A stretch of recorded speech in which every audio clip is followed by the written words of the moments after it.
Muslim youth on Ramzan fast donates blood for Hindu patient in Kolkata. இஸ்லாமிய இளைஞன் ரமலான் நோன்பை வைத்துக்கொண்டு ஒரு ஹிந்து நோயாளிக்கு தனது இரத்தத்தை தானமாக அளித்துள்ளார். இரத்த தானம் செய்துள்ளார். இது எங்கெங்க? கொல்கத்தாவில். ஆக முஸ்லீம்களோட ரத்தத்தை எடுக்கிறதுக்கு இந்துத்துவாதிகள் பல இடங்கள்லையும் முயற்சி பண்ணி அதை செயல்படுத்திட்டு வராங்க. ஆனால் இஸ்லாமிய இளைஞர்கள் ஹிந்து நோயாளிகளுக்கு தங்களுடைய ரத்தத்தை கொடுத்து அவர்களோட உயிரை காப்பாற்றுகிறாங்க. ரெண்டுக்கும் உள்ள வித்தியாசத்தை பார்த்தீங்களா? சனாதனம், அந்த விஹெச்பி விஸ்வ இந்து பரிஷத், ஆர்எஸ்எஸ், இந்து முன்னணி போன்ற இயக்கங்களுக்கு சனாதனம் எதை போதிக்கிறது, அதே நேரம் ஒரு இஸ்லாமியனுக்கு குர்ஆன் எதை போதிக்கிறது, அது எப்படி செயல்படுத்தப்படுகிறது அப்படிங்கிறத நம்ம பார்க்குறோம். இதுதான் ரெண்டுக்குள்ள வித்தியாசம். அடுத்து இந்து மதம் சம்பந்தமாக ஒரு பதிவு பார்ப்போம். 140 ஆண்டுகளுக்கு முன் பத்திரப்பதிவு அலுவலகத்தில் பதிவு செய்யப்பட்ட 2 கிரைய பத்திரங்களின் நகல்களை காண்கிறோம். ஒன்று 1885 பதிவு செய்யப்பட்டுள்ளது. அதில் பதிவு செய்தவரின் பெயர், ஜாதியுடன் அவர் சார்ந்த மதம் சிவமதம் என்று குறிப்பிடப்பட்டுள்ளது. மற்றொன்று 1892 பதிவு செய்யப்பட்டுள்ளது. அதில் விஷ்ணு மதம் என்று குறிப்பிடப்பட்டுள்ளது.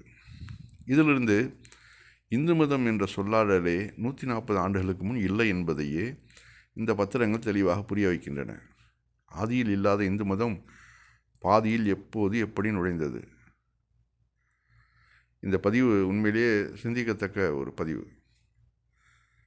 இன்றைக்கி தாய் மதம் திரும்புங்கள், நீங்கள்லாம் எல்லாம் இந்துக்கள், முன்னாள் இந்துக்கள் அப்படின்னு சொல்லிட்டு வடிகட்டிய ஜம்மு காலத்தில் பொய்ன்னு சொல்லுவாங்கள்ல, அது மாதிரி சொல்லிகிட்டு இருக்காங்கல்ல இந்துத்துவவாதிகள்.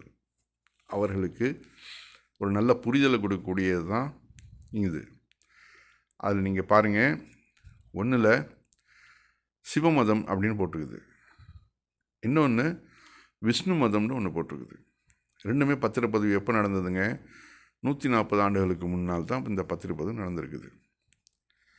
அப்போது இந்து மதங்கிறது முகலாயர் ஆட்சி காலத்தில் சொல்லாடலாக இருந்திருக்குது. ஒரு குறிப்பிட்ட ஹிந்துஸ் அப்படின்னு சொல்லிட்டு எல்லாரையும் டோட்டலாக, அதில் நாத்திகர்கள்லேருந்து முஸ்லீம்கள்லேருந்து எல்லாரையும் சேர்த்து தான் ஹிந்துஸ் அப்படின்ட்டு, ஹிந்து சமவெளிக்கு அருகில் இருப்பவர்கள் அப்படிங்கிற பொருள் படக்கூடிய அந்த சொல்லாடலை அவங்கள பயன்படுத்துகிறாங்க. அதுக்கு பிறகு பிரிட்டிஷ்காரன் இங்கே ஒரு ஹிந்து மதம்னு ஒன்று உண்டாக்கணும், அவன் எல்லாத்தையுமே ஆவணப்படுத்துவானுங்கள்ல.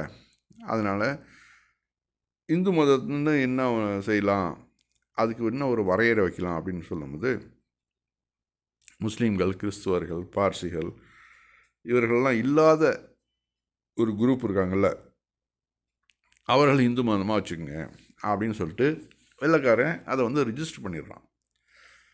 இதுதான் நடந்தது. முகலாயர் பெயர் வைக்கிறாங்க, அதை ரிஜிஸ்டர் பண்ணுறது வெள்ளைக்காரன். இதுதான் இந்து மதத்துக்குள்ள ஒரு டெஃபினேஷன். இந்த இந்து மதத்தை தான் தூக்கி பிடிச்சிக்கிட்டு நாங்கள் அகண்ட இது பாரதத்தை உண்டாக்க போகிறோம், இந்துஸ்தானத்தை உண்டாக்க போகிறோம் அப்படின்னு சொல்லிட்டு இவர்கள் கூப்பாடு போடுறதை நம்ம பார்க்குறோம். நல்லா விளங்கிங்க, இந்து மதங்கிறது முகலாயர்களும் வெள்ளைக்காரர்களும் கொடுத்தது.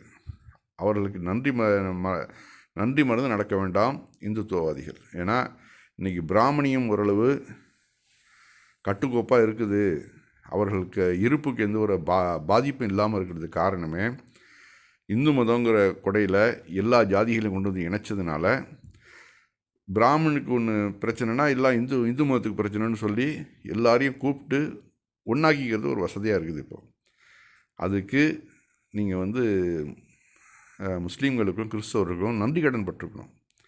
இது மாதிரி ஒரு இந்து மதம்னு ஒன்று உண்டாக்கி பிராமணியத்தை சேஃப்டி பண்ணி வச்சுட்டு போயிருக்கிறாங்க முகலாயர்களும் வெள்ளைக்காரங்களும். அதனால் நன்றி மறந்தவர்களாக இருக்க வேண்டாம் சனாதனவாதிகள். நீங்கள் நல்லாவே இந்த பதிவு இதே மாதிரி தான். நீங்கள் 150 200 வருஷத்துக்கு முன்னாடி உள்ளதெல்லாம் எடுத்து பார்த்தீங்கன்னா ஆவணங்கள் எங்கேயுமே இந்து மதங்கிறதுலாம் ஒன்றும் இருக்காதுங்க. எல்லாம் சிவ மதம், சைவ மதம் இந்த மாதிரி தான் இருக்க முடிஞ்சு இந்து மதங்கிறது ஒன்றே கிடையாது. அதுதான் நம்ம உண்மை.